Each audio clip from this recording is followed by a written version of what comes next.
하나님 말씀을 봉독하도록 하겠습니다. 우리 고린도후서 12장 7절부터 고린도후서 12장 7절부터 13절까지 말씀입니다. 자, 고린도후서 12장 7절부터 13절까지 말씀. 자, 제가 먼저 7절 말씀을 읽도록 하겠습니다. 여러 계시를 받은 것이 지극히 크므로 너무 자고하지 않게 하시려고 내 육체에 가시 곧 사단의 사자를 주셨으니 이는 나를 쳐서 너무 자고하지 않게 하려 하심이니라. 이것이 내게서 떠나기 위하여 내가 세 번 주께 간구하였더니 내게 이르시기를 내 은혜가 내게 족하도다. 이는 내 능력이 약한 데서 온전하여짐이라 하신지라. 이러므로 도리어 크게 기뻐함으로 나의 여러 약한 것들에 대하여 자랑하리니 이는 그리스도의 능력으로 내게 머물게 하려 함이라. 그러므로 내가 그리스도를 위하여 약한 것들과 능력과 궁핍과 핍박과 곤란을 기뻐하노니 이는 내가 약할 때에 족함이라. 내가 어리석은 자가 되었으나 너희가 억지로 시킨 것이니 내가 너희에게 칭찬을 받아야 마땅하도다. 내가 아무것도 아니나 지극히 큰 사도들보다 조금도 부족하지 아니하니라. 사도의 표적인 것은 내가 너희 가운데서 모든 참음과 표적과 기사와 능력을 행한 것이라. 같이 읽겠습니다. 내 자신이 너희에게 폐를 끼치지 아니한 일밖에 다른 교회보다 부족하게 한 것이 무엇이 있느냐. 너희는 나의 이 공평치 못한 것을 용서하라. 아멘. 자리에 착석하시겠습니다. 볼륨 조금만 더 올려주세요.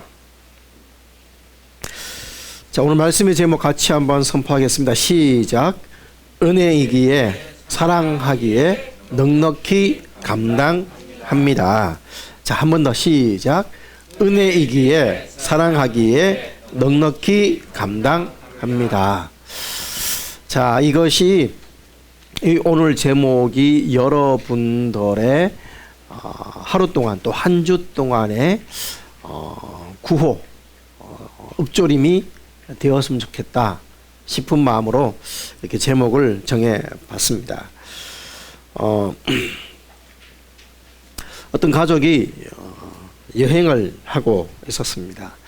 여행을 하는 중에 지나다 보니까 어떤 집 문 난간에 중년의 남자가 아주 편안한 의자에 앉아서 햇빛을 쬐면서 그렇게 쉼을 누리고 있었습니다. 간만에 이렇게 짬을 내서 여행을 하던 이 아버지가, 남편이 그 모습을 보면서 정말 부러워합니다. 야, 나도 저렇게 문 앞에 앉아 가만히 쉴 수만 있으면 얼마나 좋을까. 그러면서 참 부러움을 하는데 지나가던 아들이 이렇게 문득 이렇게 말합니다. 근데 아빠, 그 아저씨 옆에 기대어 놓았던 목발은 보셨어요? 이렇게 질문을 했습니다. 가만히 앉아 쉼을 누리는 것이 아니라 그럴 수가 없기에 앉아 있을 수밖에 없는 상황이죠. 여러분, 사람들은 자기가 보고 싶은 것만 보고 또 다른 사람들은 무조건 나보다 더 행복할 것이라고 막연히 부러워할 때가 많습니다. 성경은 전도서 5장 10절에 은혜를 사랑하는 자는 은으로 만족함이 없고 풍부를 사랑하는 자는 소득으로 만족함이 없다라고 했습니다. 여러분, 참 우리가 삶 가운데서, 일상 가운데서, 생활 가운데서 순간순간 참 우리가 만족함이 없고 감사가 없는 삶을 살 때가 얼마나 많은지 모릅니다. 여러분, 구한적 매출하기로 두시는 그 하나님의 은혜를 모르는 탐욕이 우리 인생들의 최대의 비극이 아닐까. 미국의 한 여론조사기관이 설문조사를 했습니다. 자, 여러분도 마음속으로 한번 대답을 해보시기 바랍니다. 만약에 여러분의 외모를 바꿀 수만 있다면 여러분은 바꾸겠는가? 그냥 살겠는가? 이렇게 설문조사를 했습니다. 자, 여러분 손 들어보시오. 이렇게 내가 하진 않겠습니다. 여러분이 자, 우리 삶의 자리에서 온라인으로 예배 드리시는 분들도 마음속으로 한번 답을 해보십시오. 만약에 여러분이 외모를 바꿀 수 있다면 바꾸겠는가, 바꾸지 않겠는가? 자, 남자의 94%가 바꾸겠다. 여성은 무려 99%가 바꾸겠다라고 그렇게 응답을 했습니다. 여러분, 오늘날 이 땅을 살고 있는 대부분의 사람들이 자신의 외모를 끔찍하게 싫어하고 있다. 그렇게 결론을 내려도 되지 않을까 싶은 결과였습니다. 여러분, 무슨 말입니까? 자신의 존재, 자신의 인생, 자신에 대해서 사람들은 대부분 만족하지 못하고 있다. 그 말이죠. 여러분, 이런 불만족은 때때로 아주 극심한 열등감으로 더 나가서 심한 우울증으로 가기도 합니다. 여러분, 성 아우구스티누스가 이런 말을 했습니다. 인간은 높은 산과 바다의 거대한 파도와 굽이치는 강물과 광활한 태양과 무수히 반짝이는 별들을 보고 경탄하면서, 자, 다시 잘 들으십시오. 인간은 높은 산과 거대한 바다의 거대한 파도와 굽이치는 강물과 광활한 태양과 무수히 반짝이는 별들을 보고 경탄하면서 가장 경탄해야 될 자기 자신의 존재에 대해서는 감동하지 않는다.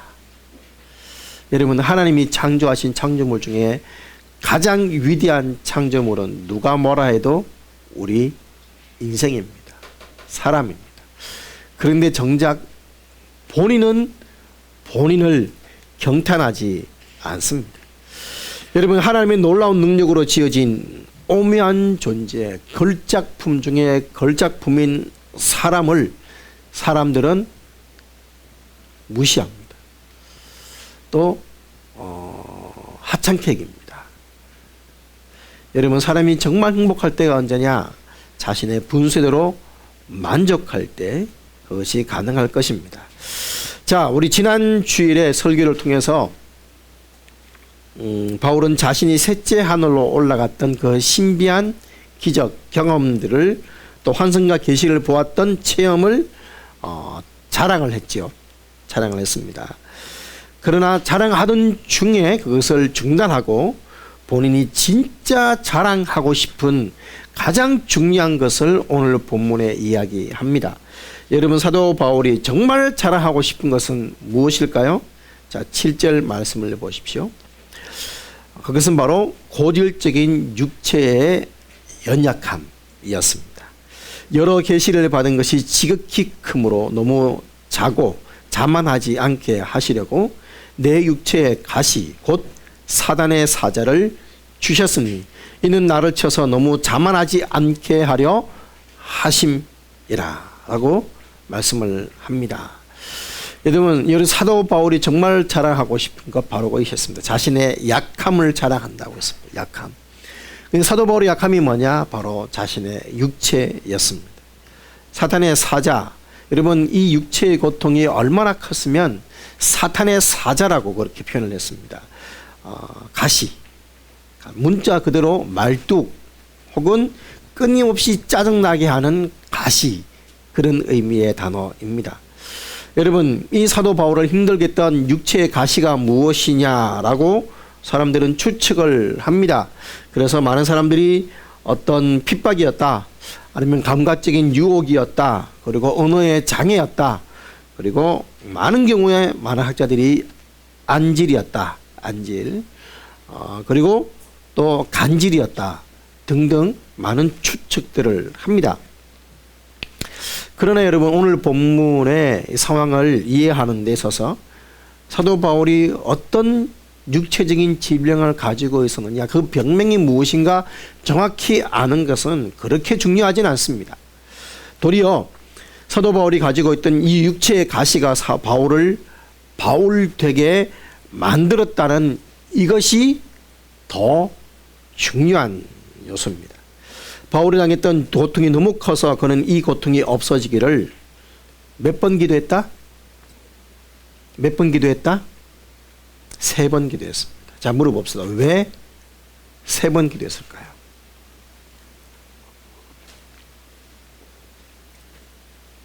한 번도 아니고 2번도 아니고 10번도 아니고 100번도 아니고 왜 3번 기도했을까요? 왜 3번이었을까? 라고 제가 추측을 하면서 연구를 했는데 대부분의 학자들과 목사님들이 예수님께서 겟세마네 동산에서 3번 기도한 것을 사도 바울이 본받았기 때문이다 라는 결론들을 내렸습니다. 예수님도 3번이나 간절히 기도했죠. 세 번째에 있어서 예수님이 가장 확실한 확신을 가지면서 그 기도를 멈추었고, 사도 바울도 그래서 3번 간구했고 3번 만에 하나님이 응답해 주셨다라고 그렇게 결론들을 내리고 있었습니다. 참 와닿았던 그런 내용이었습니다. 3번 만에 겟세마네 동산에서 3번 만에 주님께서 하나님의 뜻을 받아들인 것처럼 여러분 예수님도 너무 싫었어요. 이 가시가, 이 고통이, 십자가 너무 싫었어요. 할 수만 있으면 이 잔을 내게서 옮겨주십시오. 똑같죠. 사도 바울이 나 이 고통 너무 싫어요. 이 가시 너무 힘들어요. 나 이거 벗어나고 싶어요. 기도했습니다. 그런데 3번 기도하고 주님께서는 내가 이 길을 가야 된다라고 확신했던 것처럼 사도 바울이 그렇게 3번 만에 응답을 받았다. 여러분 그의 괴로움만큼이나 그의 기도는 간절했을 것입니다. 그래서 간절히 여러분 주님은 땀방울이 핏방울이 될 정도로 기도했죠. 아마 그렇게 기도했을 것이라고 우리는 충분히 상상할 수 있습니다.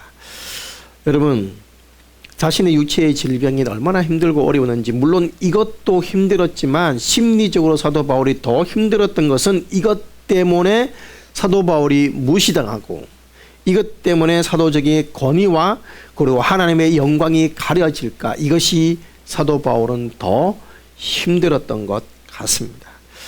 여러분 사도 바울에게 주님이 3번 만에 응답하신 육체의 가시를 주신 의미 9절의 말씀을 합니다. 9절 말씀을 보십시오. 내게 이르기를 내 은혜가 내게 족하도다. 이는 내 능력이 약한 데서 온전하여 짐이라 하신지라. 여러분 여기서 사도 바울의 반응을 보셔야 됩니다. 도리어 크게 기뻐함으로 나의 여러 약한 것들에 대하여 자랑하리니 이는 그리스도의 능력으로 내게 머물게 하려 함이라. 여러분 응답이 왔습니다. 그 응답은 사도 바울의 기도에 사도 바울이 기대한 대로 응답해 주신 것이 아니라 내 은혜가 네게 족하다. 족하다. 왜냐하면 내 능력이 약한 데서 온전하기 때문이야 라는 응답이었습니다. 여러분 사도 바울이 이 가시가, 이 육체적인 고통이 바로 하나님이 은혜로 주신 축복이구나, 이 사실을 깨닫게 되었습니다. 여러분 가시는 바로 하나님의 뭐였다? 은혜였습니다. 은혜. 그래서 하나님 말씀합니다. 내 은혜가 네게 뭐하다? 족하다. 족하다. 여러분 사도 바울에게 이 상황, 이 문제는 하나님의 목적이 있는 은혜였습니다. 그 목적이 무엇이었습니까? 7절 말씀에 의하면 첫 번째 자만하지 않게 하기 위해서, 그리고 9절 말씀에 의하면 하나님의 능력이 머물게 하기 위해서, 이 목적으로 하나님은 주신 은혜였습니다. 그렇기 때문에 뭐라고요? 족하다. 다른 말로 얘기할까요? 충분하다. 다른 말로 얘기할까요? 만족하거라. 이 상황에 만족해. 여러분, 우리가 기도할 때 기도에 대한 응답이 반드시 내가 기도한 대로 이루어지지 않는다는 것 우리는 이미 이제 잘 알고 있습니다. 여러분, 사실 때때로 어떤 문제들은 그 문제를 그대로 놔두시는 것이 내게 훨씬 좋기 때문에 하나님은 그것을 거절하는 우리의 기도를 거절하고 계시는 것입니다. 여러분, 그러므로 이럴 때 우리의 기도의 자세를 고쳐야 됩니다. 예수님처럼 우리도 하나님의 뜻을, 주님의 잔을 내가 이제는 마시겠습니다 라는 이 결론을 내릴 필요가 있겠죠. 자, 사도 바울은 기도 가운데 하나님의 뜻을 분명히 알게 됐습니다. 아, 이것이 나를 자만하지 않기 위해서, 그리고 하나님이 능력이 머물게 하기 위한 축복이었구나. 그래서 어떻게 했습니까? 도리어 크게 기뻐했다. 여러분, 자, 이것을 사도 바울을 우리의 표현을 빌려볼까요? 이 상황이, 이 문제가, 이 사건이, 이 아픔이 나를 더 성장하게 하고 내가 주님을 더 사랑하게 만든다면 나는 차라리 이 괴로운 것을 선택하겠다. 바로 사도 바울의 마음이었습니다. 여러분, 새로운 은혜를 받았는데 자신의 자랑거리가 서럽게 생긴 것이었습니다. 10절, 그러므로 내가 그리스도를 위하여 약한 것들과 능력과 궁핍과 핍박과 곤란을 뭐라고요? 기뻐하노니 내가 약할 그때에 곧 강함이라. 자, 이 부분은 지난주에 말씀을 드렸으니까 이렇게 설명하고 넘어가겠습니다. 여러분, 바울은 이 같은 사실을 받아들여서 오히려 하나님께 감사했다. 사랑하는 여러분, 우리도 이런 가시들이 있죠. 이런 아픔들이 있습니다. 이 상황, 이 사건, 이 문제, 이 고통, 이 질병, 이 갈등 좀 벗어났으면 좋겠다 싶을 때가 있습니다. 지긋지긋할 때가 있어요. 정말 이불킥을 한 20번 차고 싶을 정도로 돌이켜 생각해 보면 끔찍스러운 모습일 때가 있습니다. 그러나 하나님의 은혜이기에 우리는 이것을 넉넉히 감당해 내야 하고 또 감사함으로 감당해 낼 수 있는 것입니다. 하나님 말씀합니다. 내 은혜가 네게 족해. 충분해. 만족해. 사랑하는 여러분, 우리는 전 세계 사람들에게 성경 중에서 가장 좋아하는 구절이 뭐냐라고 물으면 단호하게 랭킹 3위에 들어가는 구절 중에 하나가 시편 23편입니다. 여호와는 나의 목자시니 내게 부족함이 없으리로다. 부족함이 없으리로다. 사랑하는 여러분, 학생부에서 성경 암송 대회를 했습니다. 그래서 학생들이 열심히 성경 암송을 했습니다. 그때 주제가 뭐냐? 시편 23편이었습니다. 그래서 학생이 열심히 암송을 했습니다. 그래서 이제 자신의 순서가 되어서 앞에 딱 섰어요. 그래서 얘기합니다. 여호와는 나의 목자시니 내게 부족함이 없으리로다. 여기까지 했는데 갑자기 머리가 하얗게 됐습니다. 여러분, 대부분 한두 번쯤 경험하죠? 아무리 생각을 해도 그 다음 구절이 생각나지가 않습니다. 다시 하겠습니다. 여호와는 나의 목자시니 내가 부족함이 없으리로다. 보통 이러면 또 다음 나와야 되는데 안 나와요. 다시 하겠습니다. 처음부터 다시 하겠습니다. 여호와는 나의 목자시니 내게 부족함이 없으리로다. 근데 이 고백을 딱 하는 순간에 이 학생이 무엇을 깨달았냐? 그렇구나. 하나님이 내 목자신데 내가 뭐가 부족할까? 그 순간 마음속에서 이 주체할 수 없는 전율이 납니다. 그래서 처음부터 다시 하겠습니다. 당당한 목소리로. 여호와는 나의 목자십니다. 그러므로 나는 부족하지 않습니다. 그러므로 끝. 이렇게 하고 내려갔다고 하죠. 그렇습니다. 하나님이 내 목자시기에 이것이 하나님의 은혜이기에 더 이상 부족하지 않습니다. 이 상황이 그래서 우리는 넉넉히 감당해 낼 수 있는 것입니다. 은혜이기에 따라합시다. 은혜이기에 넉넉히 감당합니다. 아멘이십니까? 자, 이렇게 자신의 약함을 자랑했던 바울은 이제 이 바보 자랑, 10장부터 시작했던 이 바보 자랑, 바보 논설, 바보 연설이라고 제목이 붙여진 이 고린도서 10장과 12장까지의 이 연설의 결론을 이렇게 내립니다. 여러분, 자, 11절부터 13절까지인데 고린도서 12장 11절부터 13절, 제가 메시지 성경으로 읽어드리겠습니다. 아마 그러면 좀 이 분위기를 이해하기 쉬울 것 같습니다. 내가 실수를 저질렀습니다. 나는 이와 같이 말하면서 완전히 어리석은 사람이 되고 말았습니다. 그러나 그것은 내 탓만은 아닙니다. 여러분이 나를 부추긴 것입니다. 여러분은 내가 어리석은 말을 하도록 놔두기보다는 나를 지지하고 칭찬해 주었어야 했습니다. 내가 보잘것이 없고 하찮은 사람이기는 하지만 여러분을 매료시킨 저 대단한 사도들과 견주어 내가 그들만 못한 사람이 아니라는 것을 여러분도 직접 겪어보아서 알 것입니다. 내가 여러분과 함께 있으면서 복된 시기와 힘겨운 시기를 보내는 동안 참 사도를 구별하는 온갖 표적들, 곧 놀라운 일, 이적, 능력의 표들이 분명하게 나타났습니다. 여러분이 나나 하나님께로부터 다른 교회에 비해 덜 받은 것이 있습니까? 여러분이 덜 받은 것이 한 가지 있기는 합니다. 바로 내 생활비를 책임지지 않은 것 말입니다. 참 미안하게 됐습니다. 여러분에게서 그 책임을 빼앗은 것을 용서해 주시기 바랍니다. 여러분, 이 11절부터 13절의 내용이 바로 이런 내용입니다. 자, 이런 정도 설명하면 충분히 이해가 됐을 것 같습니다. 여러분, 결국은 뭐예요?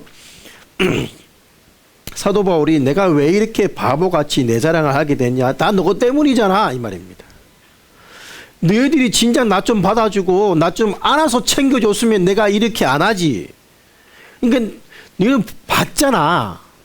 내가 고린도에서 어떻게 가르쳤고 어떻게 하나님의 역사가 나타났고 하나님이 얼마나 역사인지 다 봤으면서 왜 진작 나 안 챙겨줘서 내가 이런 자랑까지 하게 만드니? 내가 부족한 건 뭐 있었니? 다른 교회들에게 한 것보다 고린도 교회 너희들에게 한 게 내가 부족한 게 뭐야? 한 가지 있네. 생활비를 내가 안 받은 거. 미안해.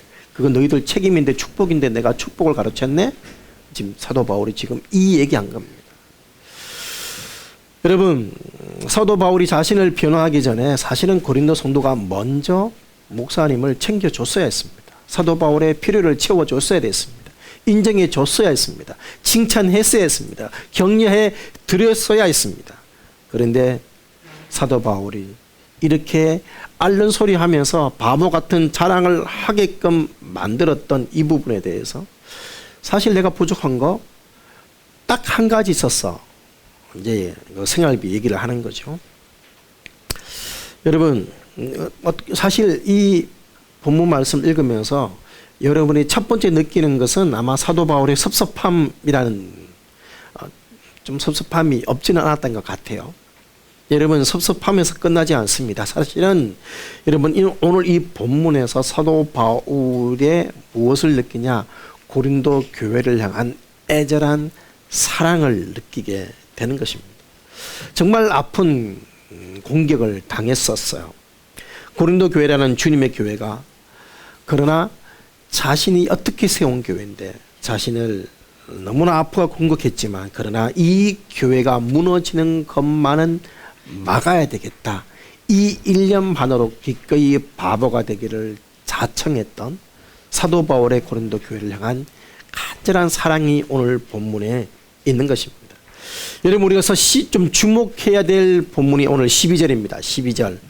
자, 12절 보십시오. 내가 다른 사도들보다 조금도 부족하지 않다라고 하면서 자신이 사도가 된 표가 있다. 표. 그게 뭐냐? 증거가 뭐냐? 내가 너희 가운데서 모든 참음과 표적과 기사와 능력을 행한 것이다. 여러분, 자, 참음, 힘들고 어려운 조건을 이기며 복음을 전했던 그의 인내를 말하죠. 표적, 주님이 복음을 전할 때 그 복음 가운데 역사 주셨던 사도 바울의 많은 표적이 있습니다. 여러분, 심지어 사도 바울에서 손수건을 가져다가 그 병자들에게 얹으면 병자들이 나을 정도로 강력한 역사들이 나타나기도 했었습니다. 또 기사들, 빙고침이라든지 또 귀신들이 떠나가는 그런 기이한 일들 성령의 능력으로 나타났고, 그리고 능력들이 하나님의 권능이 사도 바울을 통해서 이미 사도의 표적이 나타났었어요.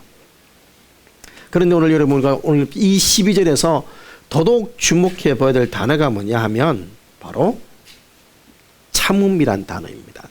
참음. 여러분, 사도 바울이 사도로서 살아가는 이 표적 증거를 밝히는데, 여러분 성경에서 순서는 의미가 있다 없다? 있습니다. 성경에서 순서는 반드시 중요한 순서부터 나열이 됩니다. 그래서 아굴라와 브리스길라라고 하다가 사도행전 후반으로 넘어가면 브리스길라와 아굴라로 순서가 바뀌는 것은 이제 아내의 영향력이 더 커졌기 때문에 맞습니다. 여러분, 바나바와 바울 하다가 바울과 바나바로 바뀝니다. 영향력이 바뀌었다는 거예요. 그래서 성경은 순서가 중요합니다. 그래서 베아냐요 빌바도마 야시다가 뭔지 아시죠? 12제자. 베아냐요 베드로 안드로 야고보 요한 빌바도마 빌리바도 야시다가 이 12제자가 순서가 베드로부터 나오는 게 괜히 나오는 게 아니냐 말입니다. 이게 순서가 다 있다 이 말입니다. 그런데 오늘 이 사도 바울의 표적을 얘기하면서 첫 번째 1순위가 여러분 뭐였습니까? 1순위, 여러분 사도 바울이 그동안 자랑했던 수많은 기적이나 표적이나 뭐 신비한 체험이나 이 모든 것들은 다 후순위로 밀려났다는 사실입니다. 사도 바울이 사도됨을 강력하게 뒷받침해 준 그 표적이 1순위가 아니고, 기사와 능력도 1순위가 아니고, 사도 바울의 사도됨의 가장 강력한 증거, 근거, 표적, 그 1순위는 참음이었습니다. 참음. 본인에게 쏟아졌던 그 수많은 공격, 그 수많은 태클, 그 수많은 폄훼, 그 수많은 무시와 오해를, 상처까지 모두 다 참아냈다는 것입니다. 여러분, 사도의 첫 번째 표적, 바로 주님의 참으심에 동참한 것이었습니다. 주님은 우리를 참아주셨습니다. 주님은 우리를 다 받아주셨습니다. 뒷사람 얼굴 한번 보십시오. 네. 만족하십니까? 여러분, 그 사람마저도 주님은 감당해 내셨습니다. 여러분이 지금 눈으로 보고 계시는 이 사람마저도 주님은 다 감당해 내셨습니다. 참으셨다. 죄인들의 이같이 자기를 거역한 일을 참으신 자를 생각하라. 주님은 참으셨어요. 사도 바울은 이 주님의 인내 참으심에 동참한 것이죠. 참음, 히포모네라는 단어인데 정확하게 직역하면 이 말입니다. 변하지 않는 기다림. 변하지 않는 기다림. 적대자들, 자신을 공격하는 그 고린도 성도들의 공격과 핍박과 무시와 오해를 변하지 않는 마음으로 견뎌냈습니다. 사랑하기에 그마저도 감당해 낸 것이었습니다. 그냥 감당한 게 아닙니다. 모든 참음, 다른 말로 넉넉 넉넉히 감당해 냈습니다. 눈물을 흘리며 이를 악물면서 억지로 참는 게 아니라 넉넉하게 참아낸 것이었습니다. 여러분, 그들의 주장이 옳아서가 아닙니다. 모든 수모를 견디고 참아냈던 유일한 이유는 사랑하기 때문이었습니다. 고린도 교회를 사랑하기 때문에, 이 교회를 바로 세워야 하기 때문에 참아냈습니다. 감당했습니다. 그리고 부득불 바보 자랑을 했어야 했습니다. 사도 바울은 자기가 지극히 큰 사도들보다 조금도 부족하지 않다. 이 지극히 큰 사도가 누구냐? 바로 거짓 사도들이다라는 주장도 있습니다만, 이제 예루살렘에 있는 이제 위대했던 사도들을 말한다고 합니다. 고린도, 여러분, 예루살렘에 있는 주님의 제자들 12사도에 비교하면 내가 그들보다 부족한 게 뭐냐 이 말이죠. 그러면서 또 반문합니다. 다른 교회들에 비해서 내가 너희들에게 부족한 게 뭐였냐 이렇게. 여러분, 사도 바울이 세운 교회가 얼마나 많았어요. 뭐 빌립보 교회, 골로새 교회, 뭐 많은 교회들이 있었죠. 그 교회들에 비해서 내가 너에게 부족하게 한 게 뭐냐? 딱 한 가지. 이제 물질적인 것 말고 없었다 이 말이죠. 여러분, 바울이 드린 교회, 정성을 드린 교회 수없이 많았습니다만, 그럼에도 불구하고 고린도 교회를 향해서 감히 저는 이렇게 말합니다. 그 어떤 교회보다 더 애절한 사랑을 쏟은 교회가 고린도 교회였다. 여러분, 원래 자식 가운데 아픈 자식이 더 마음이 가지 않습니까? 그런 겁니다. 여러분, 마음 아프고 애절해지지만 사도 바울이 그래서 단호하게 10장부터 그 전에 이렇게 얼레고 달리던 표정에서 이제는 단호하게 책망하는 표현을 하는 이유가 뭐냐? 자신이 세 번째 고린도 교회를 방문하기 전에 이제 12장 후반부에 그 이제 나오게 되는데 다음 주에 설명하겠습니다. 하고 전에 교회가 좀 잘못된 모습에서 벗어나서 회개해서 다시 설 수 있기를 바라기 때문에 아주 단호한 이야기를 이렇게 하고 바보 자랑도 해야 했습니다. 한마디로 사랑하기에 모든 반대와 멸시와 무시와 비난과 오해도 넉넉히 감당한 것이죠. 사랑하는 여러분, 은혜이기에 이 부족한 불만족스러운 상황도 넉넉히 감당해 낼 수 있습니다. 그리고 사랑하기에 이 섭섭함과 처움마저도 넉넉히 감당할 수 있습니다. 그래서 오늘 말씀의 제목이 은혜이기에, 사랑하기에 넉넉히 감당합니다 라고 정했습니다. 사람들은 조금만 어려우면, 조금만 불편하면, 조금만 섭섭하게 하면 원망합니다. 그리고 시험에 빠질 때가 많습니다.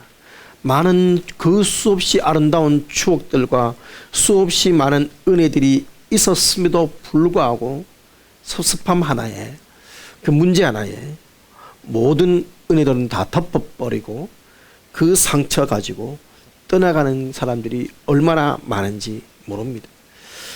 여러분, 세상에서 많은 수많은 사람들이 다 자신만의 가시들이 있습니다. 주님을 정말 잘 섬기고 싶은데 이 가시 때문에 잘 안 되는 경우가 많아요. 물질의 가시도 있고 사람의 가시도 있습니다. 남편이 가시가 되기도 하고, 아내가 가시가 되기도 하고, 시댁 식구들이 가시가 되기도 하고, 평생을 찔리면서 살아가야 되기 때문에 내 성격이 그래서 더 가시가 되는 경우도 있습니다. 나쁜 습관이 가시가 되어서 주님을 정말 잘 섬기고 싶은데 그러지 못할 때가 있어요. 누구나 다 가시가 있습니다. 완벽하지 않습니다. 나는 가시가 없어요 라고 말하는 사람이 혹 있다면 여러분, 그게 가시예요. 여러분, 왜 이 가시를 통해서 낮아져야 되는데 낮아질 일이 없어져 버린 겁니까? 여러분, 일이 잘 될 때, 축복을 받을 때 엎드려 겸손하게 기도하시기 바랍니다. 여러분이 핸디캡이 있습니까? 연약함이 있습니까? 지난주 말씀처럼 괜찮습니다. 하나님의 능력이 임하는 통로가 되기에 기뻐할 수 있습니다. 넉넉히 감당해낼 수 있습니다. 은혜이기에 이 모든 가난, 고난, 가시, 아픔, 약점 내게 축복이요 능력이 되기에 넉넉히 감당해 내는 것입니다.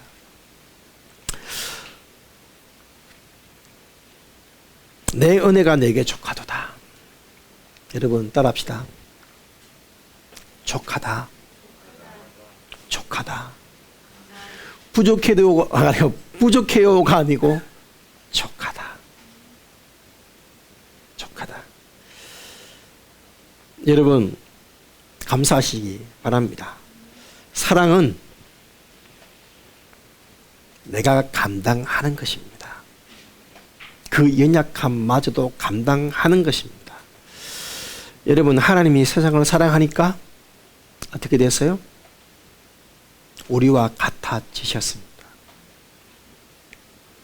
십자가에 돌아가셨습니다. 이것이 성육신의 정신입니다. 사랑하기에 넉넉히 참아내고 감당해 냈습니다.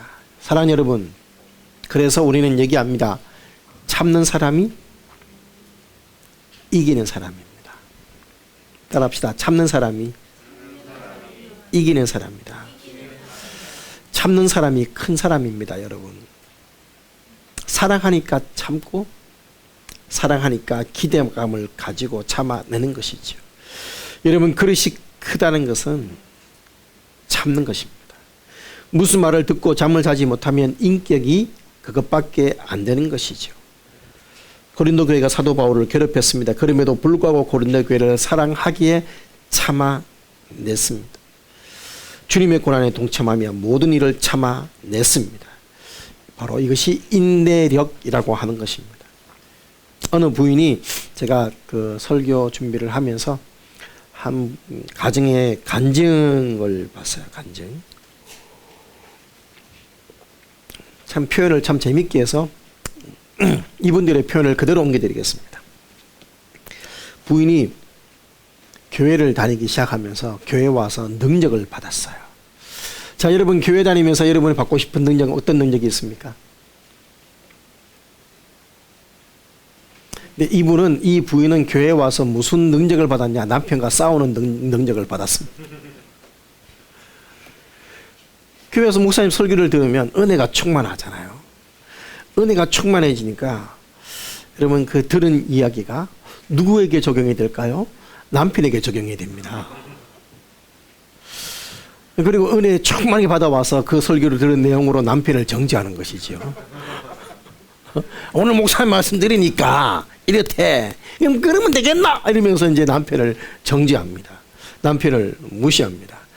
그런데 남편이 변하지가 않아요. 그래서 40일 작전 기도를 합니다. 하나님, 우리 남편이 저 인간이 이러면서 저렇게 술 취하고 방탕하는데 저 인간이 인간 되겠습니까? 빨리 하나님 돌아오게 도와주십시오. 이렇게 40일 작전 기도를 했는데 남편이 바뀔까요? 안 바뀔까요? 안 바뀝니다. 돌아올 생각을 안 합니다. 부인이 낙신이 되었습니다만 그래도 작직한 게 있으시니까 40일을 꼬박 채우면서 작전 기도를 했는데, 자, 제 얘기가 아니고 이분 표현입니다. 그대로 제가 읽어드릴게요. 마지막 날 성령이 임했답니다. 작전 기도를 하는데 따라 내 남편이 구원받는 때와 기한은 묻지 말고 너는 성령이나 받아라. 성령이 내게 임하는 권능 받는데 예루살렘 온 유대 사마리아 땅끝까지 증인이 되는 거야. 알겠지? 그 순간 성령 충만하려면 목사님이 내가 죽어야 된다 그랬으니까 내가 죽어야 되는 거구나. 그래서 자기가 죽는 권능을 받았습니다.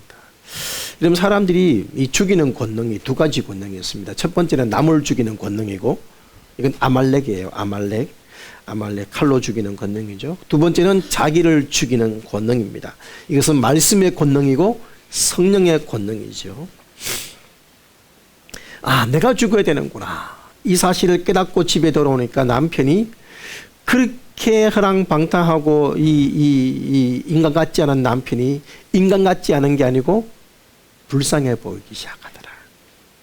그래서 전에는 남편을 싸움의 대상으로 봤는데 이제는 긍휼의 대상으로 보이기 시작했습니다.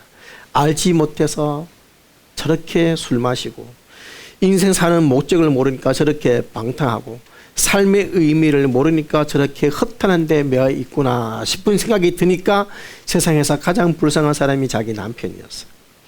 그래서 전에는 남편을 보면서 은혜 받은 눈으로 바라보면 저 인간 저거 빨리 고쳐야 되는데 눈에서 도끼가 나왔는데, 이제는 남편을 보니까 긍휼의 눈물이 흐르는 거예요. 남편이 술 취해 와서 자고 일어나서 출근할 시간이 다 됐는데 안 일어납니다. 전에 같으면 입을 확 찢기면서 온갖 욕설들이 나오는데 남편을 흔들어 깨웁니다. 여보, 일어나셔야지요. 성경에 보니까 사라가 아브라함을 주님이라고 불렀다. 그래서 여보, 일어나셔야지요. 남편이 한 번도 들어보지 못한 말에 정신이 번쩍 들더랍니다. 이 무슨 이런 일이 다 있노? 넌 그래서 아내 눈을 탁 봤는데 도끼가 흐르는 게 아니고 막 애절한 긍휼의 눈빛이 보이는 거예요. 아내의 눈에 살기가 없어. 자기도 방어를 하다가 눈에서 도끼가 빠지더랍니다. 밥을 차려오는데 아내가 밥을 탁 차리면서 잡수시지요 이렇게 하더래. 그래서 한 번도 아니고 당신은 왜 이래? 이러니까 그 아내가 그냥 당신이 불쌍해서 그래. 저것이 죽을 병이 걸렸나? 이런 생각이 들더랍니다. 이 남편이 밥을 먹는데 아내가 눈물 흘리면서 반찬을 막 숟가락에 얹어주는 거예요. 그래서 참 평생 그런 호사를 받으면서 밥을 먹었어요. 출근을 하는데 문 앞까지 따라 나오면서 안녕히 다녀오세요 인사를 하더래요. 여러분, 그 인사를 받고 절을 받고 남편이 출근을 했는데 술이 입에 넘어가겠습니까? 절 받고 인사 받고 온 사람이 내가 절 받는 존재가 됐는데 술 안 마시고 일찍 퇴근을 했습니다. 퇴근해 오니까 집 앞에서 문을 활짝 열면서 안녕히 다녀오셨어요. 전에는 문택 열고 그냥 아무 말도 없이 그냥 하고 일하고 있었는데 안녕히 다녀오셨어요. 하루 이틀 하다 말겠지. 그런데 계속되는 그 모습에 내 아내가 나에게 이렇게 잘해주니까 내가 이렇게 살 수는 없지. 한 달 만에 교회에 왔습니다. 울어도 안 되고 설교도 안 되고 독서를 법어도 안 되고 싸워도 안 되는데 내가 죽으니까 그 불쌍한 남편을 감당해 내니까 돌아오더라는 것입니다. 사랑하면 넉넉히 감당할 수 있습니다. 사랑하는 여러분, 우리의 진정한 성도와 참된 제자의 표는 주님의 고난에 동참하는 것이죠. 참는 내가 어른입니다. 참는 내가 지도자입니다. 참는 내가 성숙한 사람입니다. 바울은 참았습니다. 넉넉히 감당해 냈습니다. 사랑하는 여러분, 은혜이기에 넉넉히 감당해 냅시다. 사랑하기에 넉넉히 감당합시다. 그래서 사도 바울의 이 위대한 고백을 읽어드리고 말씀을 마치겠습니다. 빌립보서 4장 12절 13절. 나는 비천에 처할 줄도 알고 풍부에 처할 줄도 알아 모든 일 곧 배부름과 배고픔과 풍부와 궁핍에도 처할 줄을 아는 일체의 비결을 배웠노라. 내게 능력 주시는 자 안에서 내가 모든 것을 할 수 있느니라. 이 은혜가 저와 여러분에게 풍성하게 임하는 한 주가 되시기를 주님의 이름으로 축원합니다. 아멘.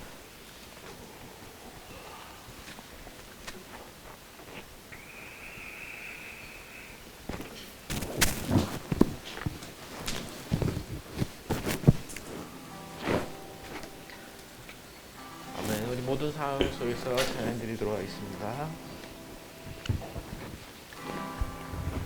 모든 상황 속에서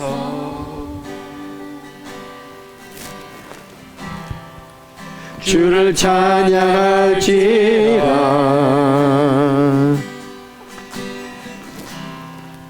주는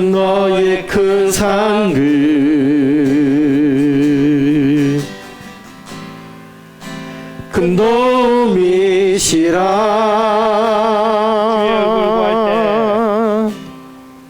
주의 얼굴 구할 때 주의 영을 구사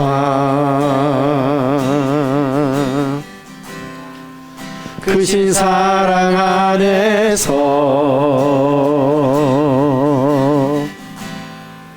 주를 보게 하소서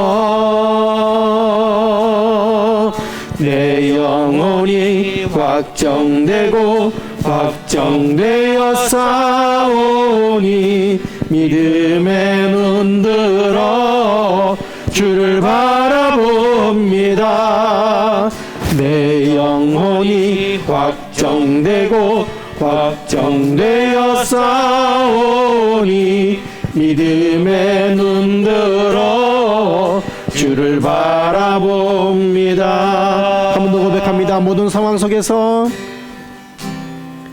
모든 상황 속에서 주를 찬양할지라 주는 너의 큰 상급 큰 도움이시라 주의 얼굴 구할 때 주의 영을 부사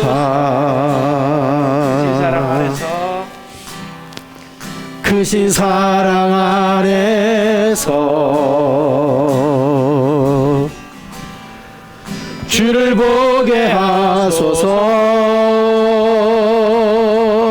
내 영혼이 확정되고 확정되어 싸우니 믿음의 눈 들어 주를 바라봅니다 내 영혼이 확정되고 확정되어 싸우니 믿음의 눈 들어 주를 바라봅니다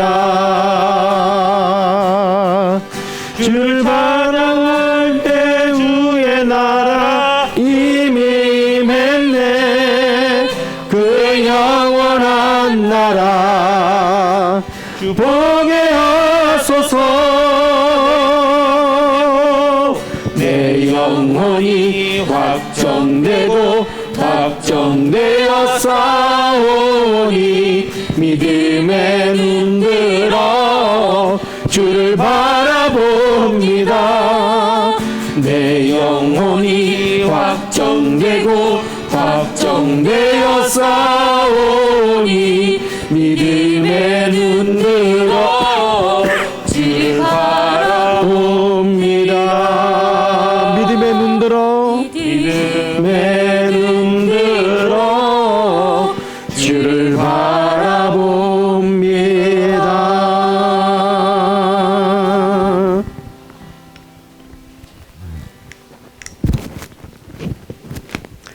사랑하는 여러분 상황을 보는 것이 아니라 우리의 시선을 나에게서 들어 주님을 보아야 합니다. 주님을 보면 이 상황은 하나님의 은혜요 축복입니다.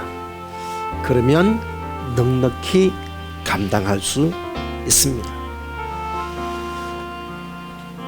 사랑하니 그마저도 감당해 낼 수 있습니다. 사랑하는 여러분, 오늘 말씀 끌고 기도합시다. 하나님의 은혜로 여기게 하시고 은혜가 은혜이기에 감당해내게 하시고 족하다 만족하게 하시고 감사하게 하시고 사랑하기에 넉넉히 감당해 낼 수 있도록 하나님 은혜 베풀어 주시옵소서. 주님의 사랑 내게 부어 주시옵소서. 주님의 고난에 함께 동참하게 하옵소서. 오늘 말씀 들고 기도하도록 하겠습니다. 기도하시겠습니다. 살아계신 아버지 감사합니다. 하나님의 은혜로 오늘도 귀한 예배 주 앞에 드리며 나아갑니다. 우리의 모든 필요를 아시는 우리 아버지 앞에 오늘도 고백하며 나아갑니다. 하나님의 아버지 은혜기에 이 모든 상황들이, 이 모든 상황 형편들이, 이 모든 아픔들도 이마저도 하나님 우리가 감당해낼 수 있습니다. 넉넉히 감당해낼 수 있게 하시니 감사합니다. 또한 넉넉히 감당해낼 수 있도록 은혜를 허락하여 주시옵소서. 아버지 하나님, 사랑하기에 이마저도, 이 상황마저도, 이 섭섭함마저도 품어내게 하시고 참게 하시고 감당해낼 수 있도록 도와주셔서 감사합니다. 더더욱 사랑하는 마음으로, 세우는 마음으로 감당해내게 하시고 참아내게 하시고 이겨내게 도와주시옵소서. 우리 가정을 세우기 위해서 참게 하시고, 한 영혼을 세우기 위해 참게 하시고, 사랑하는 자녀를 세우기 위해 참게 하시고, 공동체를 세우기 위해 감당해낼 수 있도록 능력 주시고 주님의 사랑으로 가득가득 채워 주시옵소서. 그래서 은혜기에 넉넉히 감당해내며 사랑하기에 감당해내게 하옵소서. 우리 귀한 말씀 감사하며 도와주신 하나님을 기대합니다.